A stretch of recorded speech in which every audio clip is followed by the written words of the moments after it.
새벽을 깨워 주님 앞에 나오신 여러분을 주님의 이름으로 축복드리면서 오늘 함께 묵상할 말씀은 요한복음 5장 10절에서 16절입니다.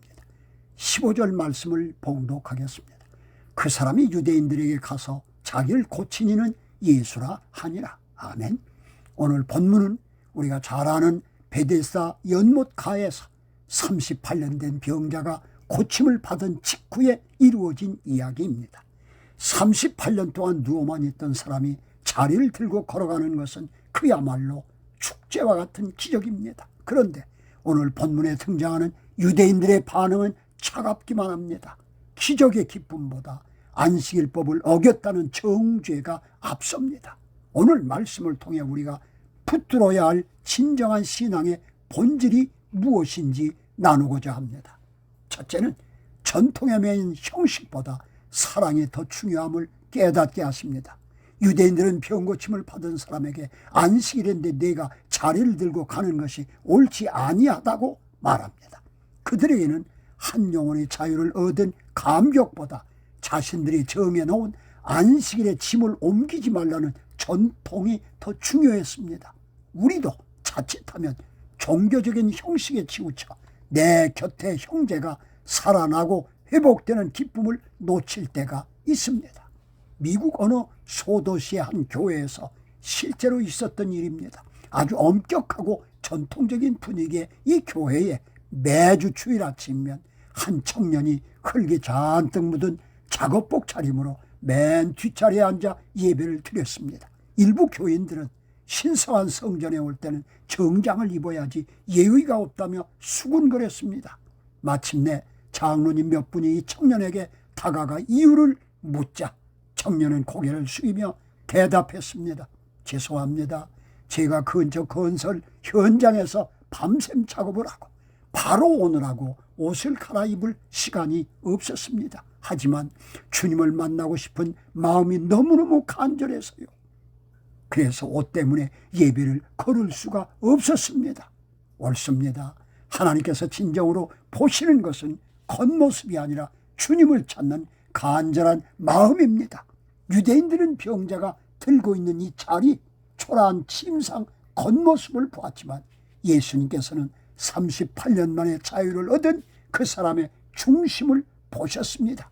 하나님께서 원하시는 것은 제사가 아니라 사랑임을 기억해야만 하겠습니다. 둘째로 예수님은 영혼까지 책임지시는 분임을 깨닫게 하십니다. 예수님은 성전에서 38년 만에 고침받은 그 사람을 다시 만나 말씀하십니다. 보라, 내가 나았으니 더 심한 것이 생기지 않게 다시는 죄를 범하지 말라고 하십니다. 예수님은 단순히 육신의 질병만 고치시는 분이 아니라 그의 영혼까지 책임지시는 분임을 보여주십니다. 예수님이 안식일에도 이렇게 일을 하신 이유가 17절에 소개됩니다. 하나님께서 지금도 쉬지 않고 생명을 살리는 일을 하고 계시기 때문이라고 말씀하는 겁니다. 안식일은 아무것도 안 하는 날이 아니라 하나님의 생명 사역에 동참하는 날임을 진정 깊이 깨닫게 되는 겁니다. 셋째로 박해 앞에서도 멈추지 않는 예수님의 사랑에 감격하게 됩니다. 16절을 보면 유대인들이 예수님을 박해하기 시작합니다. 안식일을 범했다는 이유입니다. 그러나 예수님은 사람들의 비난이 두려워서 생명 살리는 일을 멈추지 않으셨습니다. 우리 역시 믿음을 지키고 선을 행할 때 오해나 비난을 받을 수 있습니다. 하지만 주님이 가신 길이라면 우리도 묵묵히 그 길을 가기로 결단해야 하겠습니다.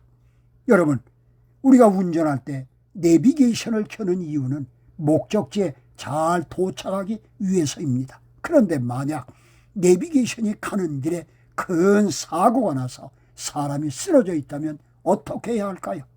내비게이션이 멈추지 말고 가라고 했다면서 그냥 지나치는 것이 옳은 결정이겠습니까? 아니면 차를 세우고 쓰러져 있는 그 사람을 먼저 구하는 것이 옳은 결정이겠습니까? 율법과 전통은 신앙의 내비게이션입니다. 율법과 전통은 신앙생활의 소중한 기준입니다. 그러나 그럼에도 불구하고 그 내비게이션의 최종 목적지는 항상 사랑이어야 합니다.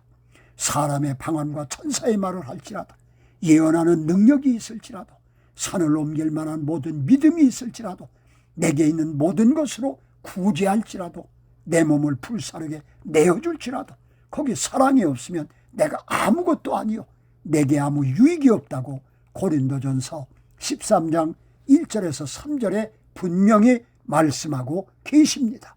사랑하는 성도 여러분, 누구의 음성에 귀를 기울이고 있습니까?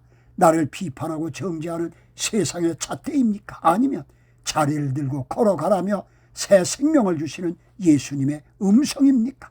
형식적인 신앙의 틀을 깨버리고 주님의 사랑으로 누군가를 살리고 위로하는 예수님의 참된 제자가 되시기를 축원합니다. 기도하시겠습니다. 사랑과 은혜가 풍성하신 하나님 아버지, 38년 된 병자의 고통을 외면하지 않으시고 찾아와 주신 주님의 그 사랑에 감사를 드립니다. 지난날 유대인들처럼 형식에 매몰되어서 형제의 아픔을 보지 못한 일들을 용서해 주시옵소서. 자리를 들고 일어나는 영적 회복이 있게 주옵소서. 만나는 사람들에게 주님의 생명과 사랑을 전하는 통로가 되게 하여 주옵소서. 어떤 상황에서도 예수님을 닮아 묵묵히 사랑의 길을 걷게 주옵시기를 간절히 원하며 예수 그리스도의 이름으로 기도드리옵나이다. 아멘, 아멘. 주님을 닮고자 기도하며 힘쓸 때 보혜사 성령님께서 도와주실 줄 믿습니다. 할렐루야, 감사합니다.